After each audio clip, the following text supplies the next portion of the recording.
We've got mirrors, we've got babies, we've got death, we've got bisexual undertones. It's sonnet number 3. Do watch the introduction or you'll be incredibly confused as always. And shall we get on with the poem? Here we go.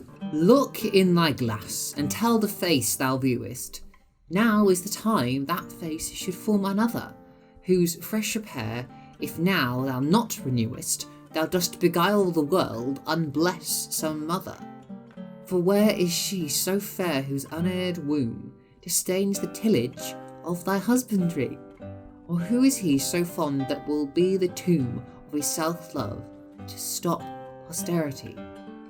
Thou art thy mother's glass, and she in thee calls back the lovely April of her prime. So thou through windows of thine age shalt see, despite of wrinkles, this thy golden time. But if thou live, remembered not to be, die single, and thine image dies with thee. Clearly, having decided that calling his lover's face a shattered battlefield isn't the way to get him to have more kids, Shakespeare switches his gears and tries just a little bit of flattery. Of's aimed at the fair youth, as with the other 126 first sonnets, and still part of the 17 procreation sonnets that front end the collection of 154 poems. So once again we see a change in tactic from the previous sonnets.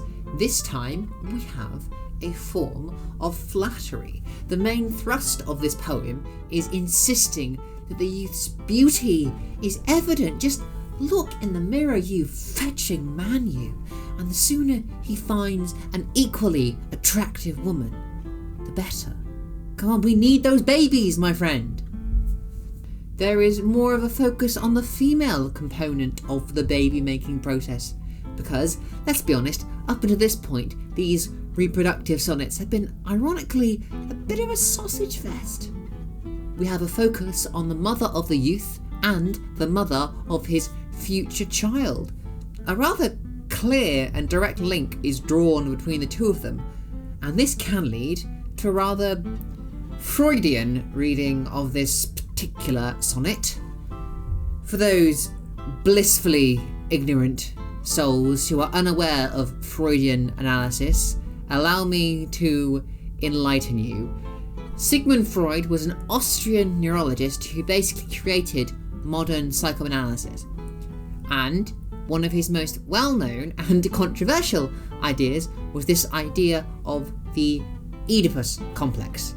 It's named after the play Oedipus Rex by Sophocles, in which a character called Oedipus kills his father and marries his mother. Now, Freud proposed that a lot of human behaviour is driven by sexuality and childhood experiences, which, extremely simplified, led to him thinking that certain boys resented, maybe deep down wanted to kill, their fathers and wanted to marry women like their mothers. Hence the Oedipus Complex. But then Freud was high on cocaine most of the time, so do take what he says with a grain of salt. Most likely, this isn't what Shakespeare is doing, and he's just trying to draw a link between the octave and the sestet together. That's right, once again, despite being a Shakespearean sonnet, I'd argue the structure is far more similar, as with the last one, to the Petrarchian sonnet. There's still some lovely consistency amongst the quatrains though, which I will go through now. First quatrain basically saying, look how beautiful your face is in the mirror, and you need to find a woman to share it with, otherwise both her and your own mother will be worse off for it. Give her those grandchildren, you ungrateful idiot. Second quatrain, bit more flattery. Shakespeare says, because no woman, no matter how beautiful, is ever gonna say no to letting you give her kids. I mean, obviously, what kind of idiot would love himself so much to neglect the needs of all these lovely women? And third quatrain, the youth clearly gets his beauty from his own mother, and through him shines her beauty, And don't you want to have your beauty shine through your children as your mother's shines through you? Come on, preserve that beauty. Are you sensing potentially a theme here? Oh, last old rhyming couplet. If you live without being remembered and die alone, your image and your beauty disappears as well. Now, Sonnet 3 has quite a lot going on in terms of imagery. It serves kind of as a blueprint for some of the later sonnets we'll have a look at. So the spring and seasonal imagery is kind of a sketch for some later seasonal poems we get going on. For example, the lovely April of her prime and the rather unsubtle metaphor about an uneared womb being tilled by his husbandry. I hope I don't need to explain what that is referring to. The mention of the tomb is also a bit of a taster for the memento mori sonnets that come a bit later on. Reminder of death. Hooray, told you, I did promise. There's also an interesting overlap of developing alliteration themes running side by side, which are reminiscent of better efforts that show up later on in the sonnet sequence. Obviously, the main image at the centre of this particular sonnet is that of a mirror, a glass surface that is in some ways a mirror as well as a window through which we can look into the past and see the beauty that has gone long before.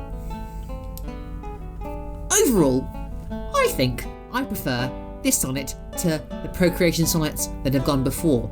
I mean, we do still get that good old existential dread and guilt-tripping over not having any kids, but it's slightly less guilt-trippy this time, and with the addition of some lovely, lovely mirror metaphors. What can I say? I'm a sucker for flattery. Unfortunately, next week we go right back to the intense guilt trip in a hard way. Can't wait to dig into that. So, do drop a like if you too enjoy flattery, you gorgeous people you. And subscribe in preparation for that good old guilt trip. And I will see you then. Alack the day when one begins to beg, when the powers above thou hast to bribe, but if thou this fine channel wish to peg, then, good fellows, I implore you, subscribe. Alas, but still thou shalt not be informed if this author a tale he has to tell. My heart would thus be eternally warmed, if like cries of yore thou ring'st the bell. Last, if thou finds an item thou dost enjoy, allow me yet another deal to strike. Thine patronage I would seek to employ, therefore, fine friend, feel free to drop a like. But now we end, and I wish thee luck, and pray thou friends, forgive this rambling